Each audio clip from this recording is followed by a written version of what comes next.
Hello everyone, welcome back to my channel happy পাসওয়ার্ডে আবারও স্বাগত। এগুলি হচ্ছে কোকোপিট আর এগুলি হচ্ছে সেই নদীর লাল বালুগুলি।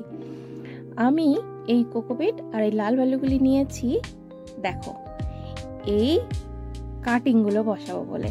এগুলি হচ্ছে গোলাপ ফুলের কাটিং, আমি কলেজ থেকে নিয়ে এসেছি। এবার নিয়ে এসে এগুলো আমি বসে গেছি লাগাতে।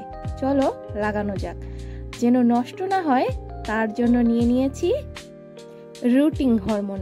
রুটিং হরমোনের মাত্র 50 টাকায় লোকাল মার্কেটে পেয়েছি, নাম কাটিং 8। তোমরা যদি নিতে চাও নিয়ে নিও, যাদের বাগান আছে টেরেস গার্ডেন এনি। তোমাদের ছোটখাটো বাগান থাকলেও একটা রুটিং হরমোন থাকলে কিন্তু মন্দ হয় না। আচ্ছা, আমার কাছে টপ না থাকায় দেখো নিয়ে নিয়েছি একটা কন্টেনার, যেন ড্রেনেজ সিস্টেমটা ভালো থাকে তার জন্য ছেদ করে নিয়েছি কিছু। আর এই যে তোমরা এটা দেখতেই পাচ্ছ, মাত্র 30 গ্রাম 50 টাকায়, মন্দ না বলো। দিয়েছে একটা কন্টেনার আর একটা স্পুন। এই দেখো স্পুনটা দেখছো, স্পুনটা কিন্তু খুব সুন্দর না বলো। আর হ্যাঁ, একটা কন্টেনারও পেয়েছি। কন্টেনারটাকে এবার রেখে দিই, রেখে দিয়ে কিছু ফাঙ্গিসাইড, এই দেখো কিছু ফাঙ্গিসাইড নিয়েছি আর সাথে নিয়েছি রুটিং হরমোন। আর এই যে এবার আমি গোলাপ ফুলের কাটিংগুলো সেটিতে লাগিয়ে লাগিয়ে বসে দেব সেই পটিং মিক্সারে। আচ্ছা চলো তোমরা দেখো আমি করতে থাকি, কিভাবে করছি তোমরা অবশ্যই পুরো ভিডিওটা দেখো।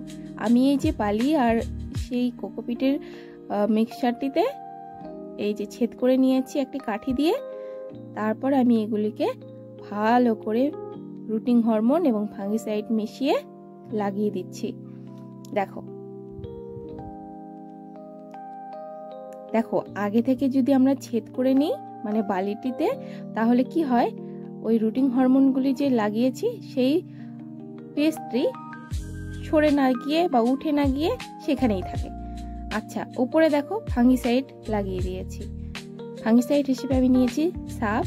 আর আমার এই যে এখানে দেখো এই যে গোলানো জলগুলো, আর হ্যাঁ তাড়াতাড়ি করানোর জন্য দেখো সবগুলো কাটিং আমি বসিয়ে নিয়েছি আর সবগুলোতে ভালো করে ফাঙ্গিসাইড লাগিয়ে দিয়েছি।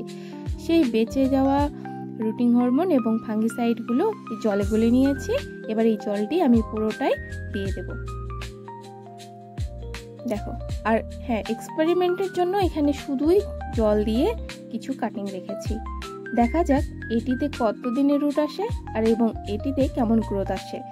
এটি যদিও রুট হরমোন, তাহলে আমরা গ্রোথটা আশা করতেই পারি, কিন্তু ওটা শুধুই জলে রেখেছি, তো রেজাল্টটা তোমাদের সামনে অবশ্যই নিয়ে আসবো। তাহলে জলটা দিয়ে দিই, চলো জলটা দিয়ে দেওয়া যাক। ফাইনালি আমার কাজটি শেষ হলো। এবার একটি ট্রান্সপারেন্ট পলিব্যাগ নিয়ে নেব। পলিব্যাগ নিয়ে এই যে এই কাটিংগুলো এয়ারটাইট করে বেঁধে একটি শেড যুক্ত এলাকায় রেখে দেব। পরবর্তী আপডেটের জন্য অপেক্ষা করো। আজকের ভিডিওটি এই পর্যন্তই। ভালো থেকো সবাই। হ্যাপি পাসওয়ার্ডে আবারও দেখা হবে নতুন কোনো ভিডিওতে। অবশ্যই ভিডিওটি ভালো লাগলে লাইক, কমেন্ট, শেয়ার করো, সাবস্ক্রাইব করো, পাশে থেকো।